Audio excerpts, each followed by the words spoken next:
Assalamualaikum warahmatullahi wabarakatuh. Sahabat BTV, senang kembali menjumpai Anda di program kali ini, Obat Obrolan Kesehatan. Dan kembali lagi bersama saya Gusti Pranata hari ini yang akan menemani sahabat BTV yang sedang menyaksikan di hari ini di program Obat, dan tentunya dengan topik yang menarik juga di hari ini dengan narasumber yang sudah pakar di bidangnya, sahabat BTV. Nah, kali ini kita akan membahas terkait apakah kucing ini bisa menjadi penyebab kemandulan. Nah, untuk informasi lebih lengkapnya kita akan tanya-tanya dan juga ngobrol terkait kesehatan bersama narasumber kita yang sudah hadir pada hari ini. Selamat siang Bu Dr. Sheila. Halo, siang.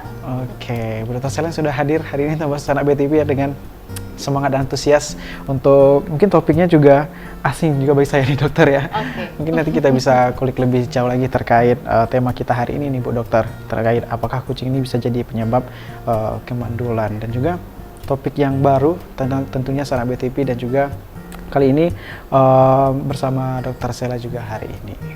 Oke, langsung aja nih Bu Dokter, kita ke pembahasannya. Mungkin apa sih kucing ini bisa menyebabkan kemandulan? Tentunya mungkin dari sahabat BTV itu saya sendiri, apa sih hubungan dari kucing terus sama masalah reproduksi gitu ya dokter ya?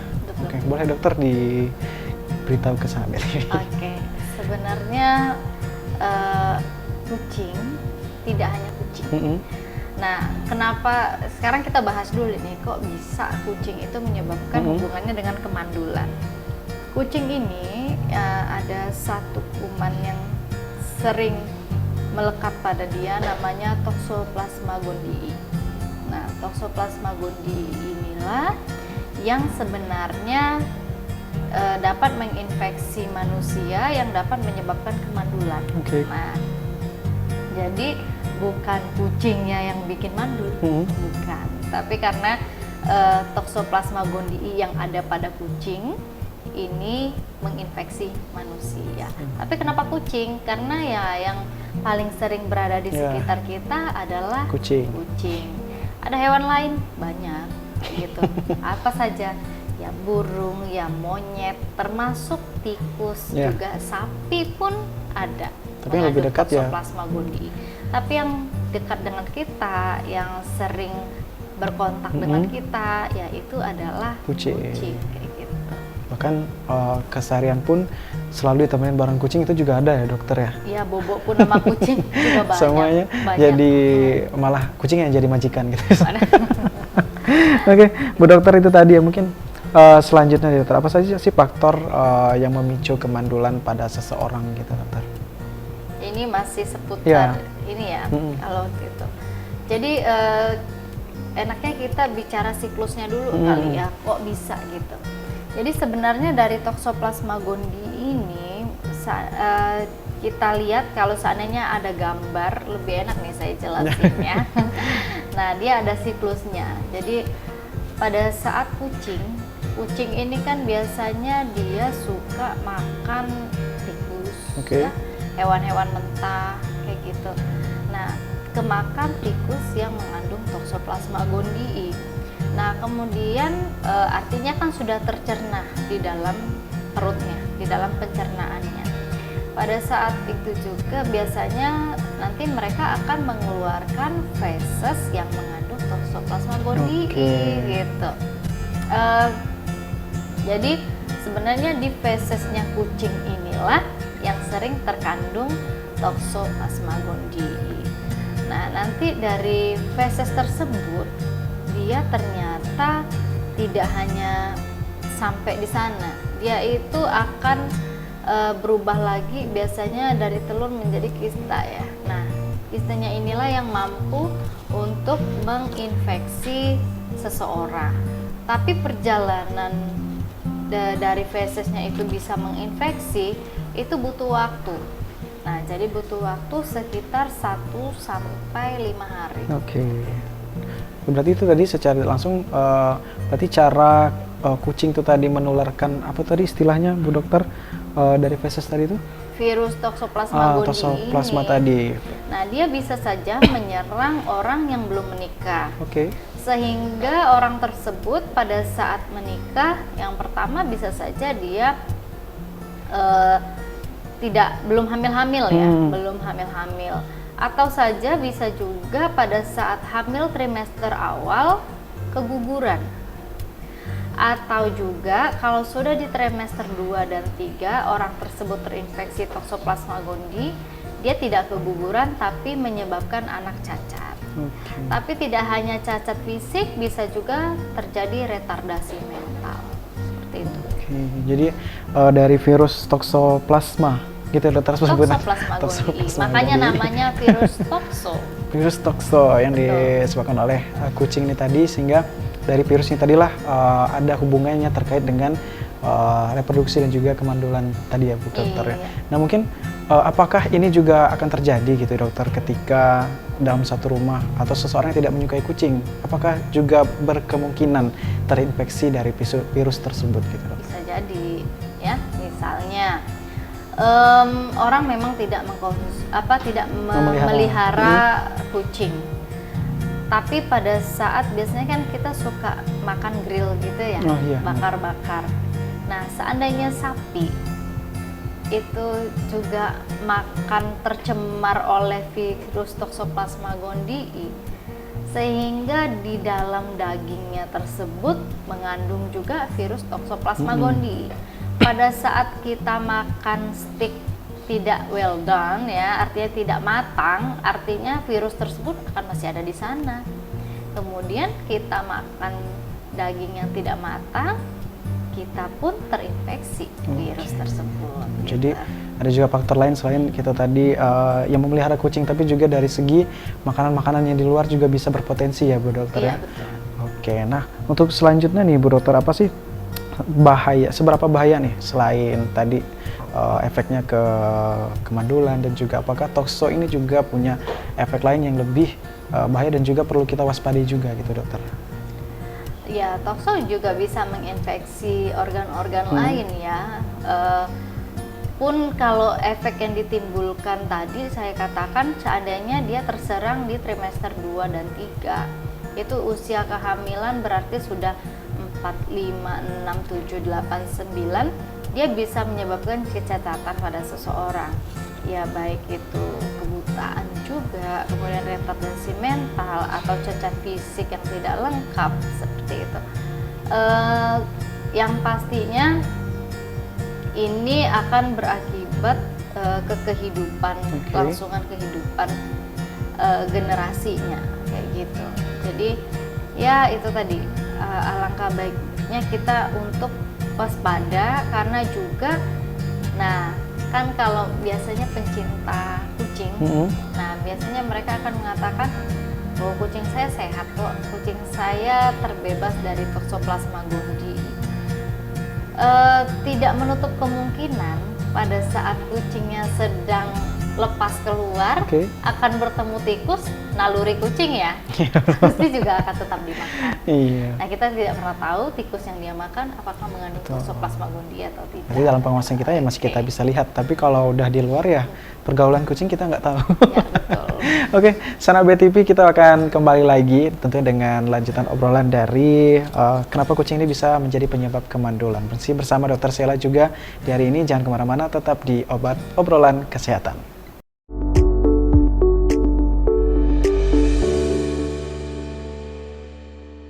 Ya, baik Sanak BTV, Anda masih menyaksikan obrolan kesehatan di hari ini. Masih dengan tema yang sama hari ini, yaitu kaitannya kucing dengan penyebab kemandulan dan juga kesehatan reproduksi manusia ya. Masih bersama Dr. Sheila hari ini. Kalau tadi kita sudah bahas bersama Bu Dokter kenapa sih atau apa sih kaitan kucing dengan penyakit tersebut. Ternyata itu dari salah satunya dari feses yang sudah disebutkan tadi ya Bu Dokter. Betul, dari kotorannya ya. Dan juga faktor lain juga yang sudah dibahas tadi Sanak BTV. Nah, mungkin kalau kita lihat tren sekarang nih dokter ya, apalagi kucing gitu, udah banyak banget orang-orang yang mulai berorientasi untuk memelihara kucing untuk sebagai teman tidur dan juga pelepas penat nih bagi para pekerja, bagi pulang mainannya di rumah kucing gitu. Mungkin apakah ada treatment khusus nih Bu Dokter supaya kita bisa mewanti-wanti atau bisa jaga-jaga lah supaya kita terhindar dari hal-hal seperti itu? Oke, treatment khususnya itu kan tadi kalau kita lihat dari siklusnya, dia itu bisa menginfeksi setelah 1-5 hari. Nah, artinya tempat kotorannya ini yang berpotensi untuk menularkan seperti itu. Jadi kalau bisa pada saat kucing itu membuang kotorannya, segera sebelum 1 hari langsung dibersihkan ya. Sebelum dia bisa menginfeksi, sebelum 1 hari ini tolong segera dibersihkan tempat pembuangan kotorannya ini tadi, dibersihkan dengan baik ya. Oke. Nah, kemudian juga ini sarannya untuk yang memang sudah memelihara kucing, sebelum menikah, ini ada saran saya. Sarannya adalah melakukan pemeriksaan torch. Ya. Torch ini kepanjangannya dari adalah Toxoplasma rubella cytomegalovirus. Nah, kalau untuk tahu artinya, ini artinya untuk tahu nih seseorang sudah terinfeksi virus tersebut atau belum. Kalau memang ada, nanti dia akan memperlihatkan IgM dan IgG-nya. Kalau IgM itu artinya pemeriksaan pada saat ini, artinya virus itu sedang ada. Tapi kalau IgG artinya orang itu pernah terinfeksi dan sekarang sudah sembuh.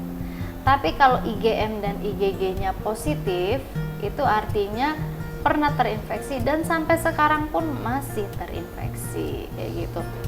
Nah, jadi kalau seseorang tersebut sudah mengetahui memang ada toxoplasma, agar baiknya untuk diobati seperti itu.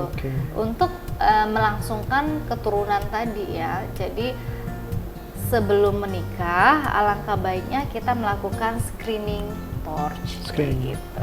Jadi ada baiknya pemeriksaan dulu gitu istilahnya. Pemeriksaan dulu, karena kalau ada segera untuk dilakukan konsultasi gitu. Dilakukan konsultasi, dilakukan pemeriksaan, dan dilakukan tata laksana yang tepat terhadap penyakitnya.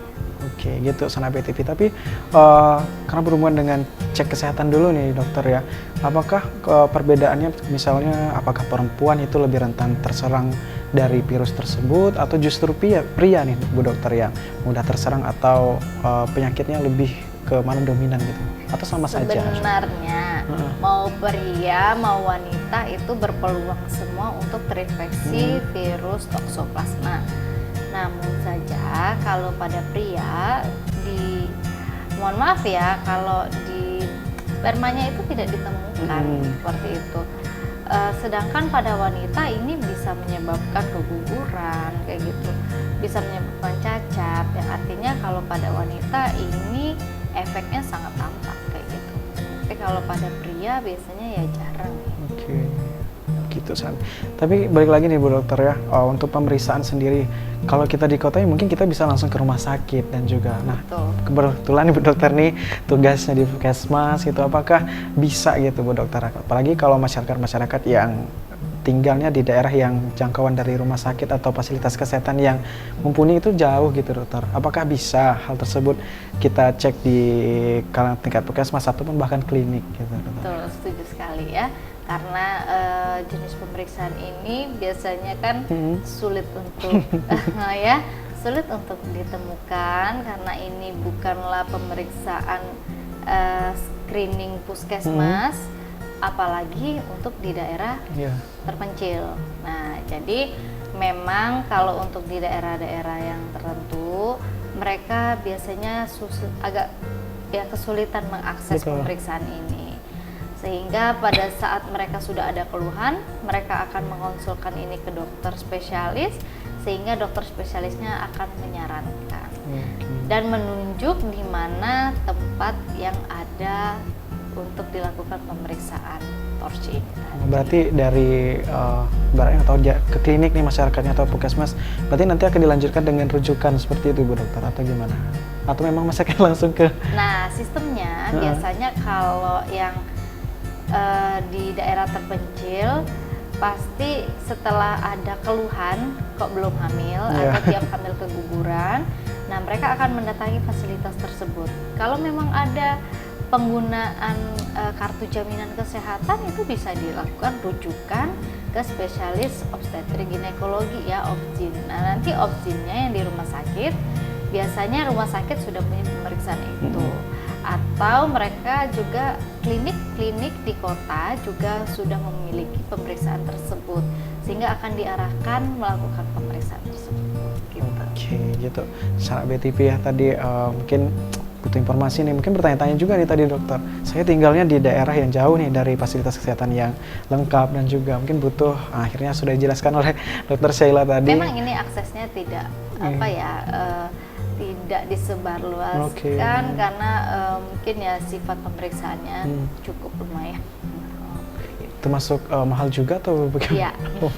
Butuh biaya yang lumayan nih Sanak BTP. Jadi betul-betul harus dijaga, kesehatan itu nggak mahal ya dokter ya. Betul. Dan juga mungkin untuk pencegahan sendiri nih Bu Dokter Sheila. Kalau tadi misalnya sudah terindikasi nih penyebab seseorang atau dari pasangan itu kemandulan adalah dari hewan peliharaannya tadi.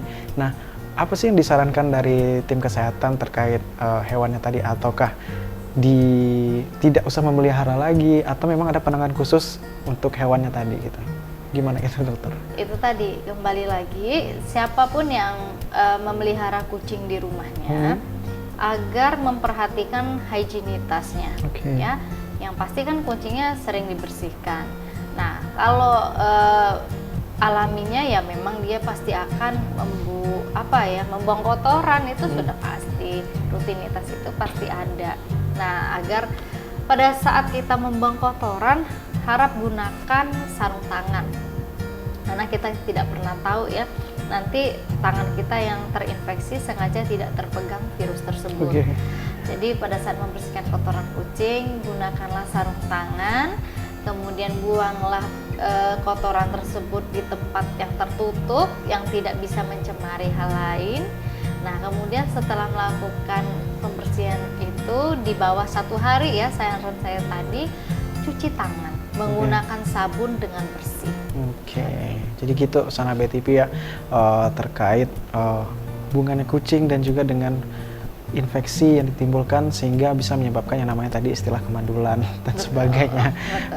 Sanak BTP nanti kita masih bakal lanjut dengan pembahasan yang sama, masih bersama Dr. Sheila. Jangan kemana-mana, tetap di Obat Obrolan Kesehatan.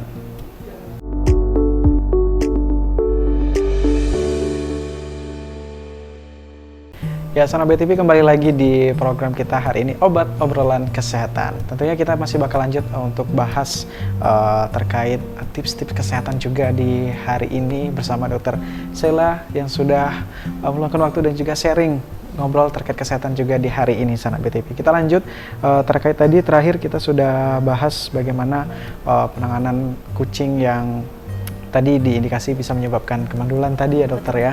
Dan juga mungkin timbul lagi pertanyaan nih Bu Dokter, apakah peran sistem kekebalan tubuh manusia itu ada hubungannya dengan infeksi yang disebabkan oleh kucing itu sendiri?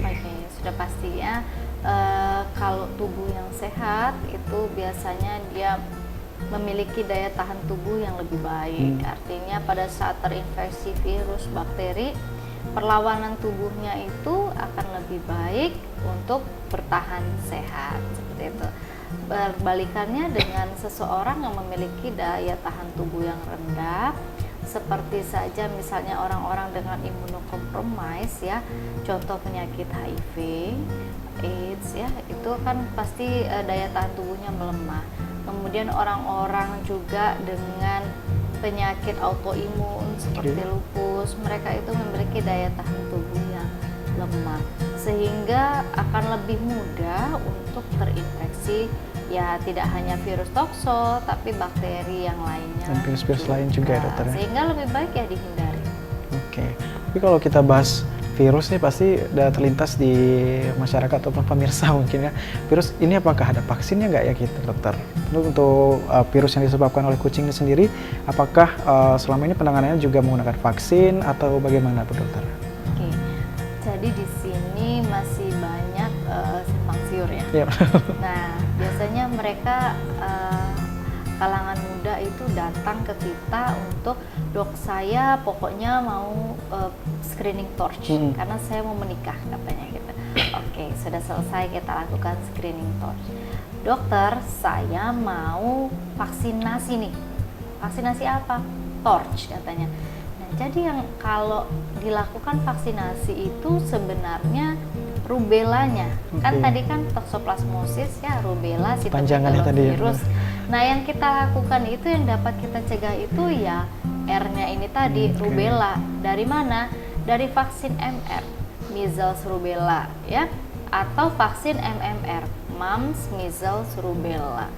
Jadi kalau untuk sejauh ini virus tokso ya belum ada kayak gitu. Makanya tadi kalau seandainya memang terbukti dari hasil pemeriksaan dia terinfeksi virus, alangkah lebih baiknya segera untuk dilakukan pengobatan. Oke, nah, mungkin untuk dari sisi yang memelihara sendiri nih, dokter, mungkin ada nggak sih tips menjaga kesehatan juga khususnya di kesehatan reproduksi dan sebagainya? Karena dia masih ngebet nih, aku masih mau melihara kucing walaupun ya efeknya seperti itu efek berbahayanya mungkin ya dokter yang kita tidak inginkan. Kira ada tips sendiri, bagaimana sih cara menjaga kesehatan juga dan juga mungkin ada yang hubungan dengan kebersihan gitu dokter? Iya, yang pasti tadi itu pesan saya nggak lupa, nggak henti-hentinya saya katakan, ingatlah siklus dari virus tokso ini, bahwa dia kalau dari kotoran kucing itu akan mampu menginfeksi di hari ke-1 dan ke-5. Jadi segera bersihkan tempat buang air dari kucing tersebut ya, yang dimana kotorannya mengandung virus tokso. Kemudian untuk sering-sering mencuci tangan dengan sabun, karena kita tidak pernah tahu tersentuh dari virus tokso ini, kemudian kita minum atau makan menggunakan tangan yang terkontaminasi, ya biasanya virus tersebut akan masuk ke dalam tubuh kita kayak gitu. Oke, jadi menjaga kebersihan gitu ya dokter ya. Betul. Jangan lupa cuci tangan kalau sudah gimana ya istilahnya itu berinteraksi. Betul. Gitu, kemudian untuk kucingnya pun harus diperhatikan ya, kalau untuk kebersihan higienitasnya. Untuk makanannya pun kalau sekarang kan sudah disediakan makanan-makanan yang sudah dijual-jual siap saji ya, gitu ya, itu boleh diberikan, ataupun ingin memberikan sejenis ikan, itu kan ikan yang sudah dimasak ya, silakan diberikan. Hanya saja dijaga-jaga, jangan dia ada berkontak keluar kemudian dia memakan tikus yang liar. Oke, yang mana tikus di luaran sana kita tidak pernah tahu apakah dia terinfeksi juga virus tokso. Oke, nah tadi kan kalau topik balik lagi nih Bu Dokter Sheila ya. Kalau topik kita tadi kan bahasnya kaitan dengan kucing dan juga penyebabnya manusianya adalah kemandulan. Apa mungkin si virus yang disebabkan oleh kucing ini bisa juga menyerang mereka atau ibu-ibu yang sudah hamil gitu? Dan bagaimana cara kita untuk mengurangi paparan tersebut? Betul, dia akan bisa ya, dia bisa kok menginfeksi orang juga yang sedang hamil. Nah itu tadi, kalau di trimester 1 biasanya yang terjadi apa? Keguguran. Kalau di trimester 2 dan 3 artinya usia kehamilan 4 bulan sampai 9 bulan biasanya bisa jadi kecacatan dan retardi mental ya. Nah kemudian bagaimana untuk kita mengetahui sebenarnya ya memang dari sebelum hamil kan kita sudah cek. Nah untuk itu kalau sudah terbebas dari virus tokso pada saat hamil, alangkah baiknya dijauhi dulu ya sumber penularan ini. Untuk memutus mata rantainya, alangkah baiknya untuk kita putus mata rantai dengan menghindari kontak. Nah, hindari kontak dengan sumber penularannya. Oke, tapi untuk mereka-mereka yang sudah terinfeksi virus tokso itu sendiri nih Bu Dokter Sheila, apakah butuh waktu yang lama untuk pulih atau memang ada hal lain yang bisa membuat mereka tuh pulih lebih cepat, atau memang justru itu butuh waktu yang lama juga untuk pulihnya Bu Dokter? Yang pastinya pulih itu tergantung juga dari nanti dilihat lagi ya jumlah virusnya. Nah itu jumlah virusnya, pengobatan yang tepat, dan daya tahan tubuh seseorang kayak gitu. Ada banyak faktor yang menentukan kesembuhan seseorang tersebut, tapi banyak kok yang sembuh. Jadi semuanya bisa, asal usaha untuk sembuh itu ada. Betul. Nah, kalau tadi kan kita bahasnya dari sisi kucing yang dalam peliharaan nih dokter, gimana kalau terkait resikonya dengan apa, ada bedanya kucing peliharaan dengan kucing liar gitu Bu Dokter? Perbedaannya sudah pasti kalau peliharaan itu higienitasnya lebih terjaga ya. Kemudian makanannya juga lebih terkontrol. Tapi kalau kucing liar ya higienitasnya ya tidak sebaik yang kucing peliharaan. Kemudian makanannya pun juga bebas. Artinya resiko memiliki virus tokso di dalam tubuhnya, mengeluarkan kotoran yang mengandung virus tokso itu pastinya lebih tinggi kayak gitu. Oke, terakhir nih Bu Dokter, untuk tips dan saran mungkin buat teman-teman yang sekarang masih senang untuk memelihara kucing dan sebagainya. Nah, sekarang kan kita udah tahu nih bahwa ada sebuah virus yang bisa disebabkan oleh kucing, bahkan itu penyakitnya juga fatal gitu ya Dokter. Mungkin ada tips dan saran dan pesan dari Bu Dokter Sela untuk Sanak BTV di hari ini. Oke, buat cat owner ya. Buat cat owner, untuk sebaiknya pertahankan higienitasnya, kemudian jangan lupa rajin-rajin membersihkan kotoran kucingnya, kemudian rajin mencuci tangan, kemudian perhatikan kucing Anda, makannya ya, kemudian lingkungannya juga.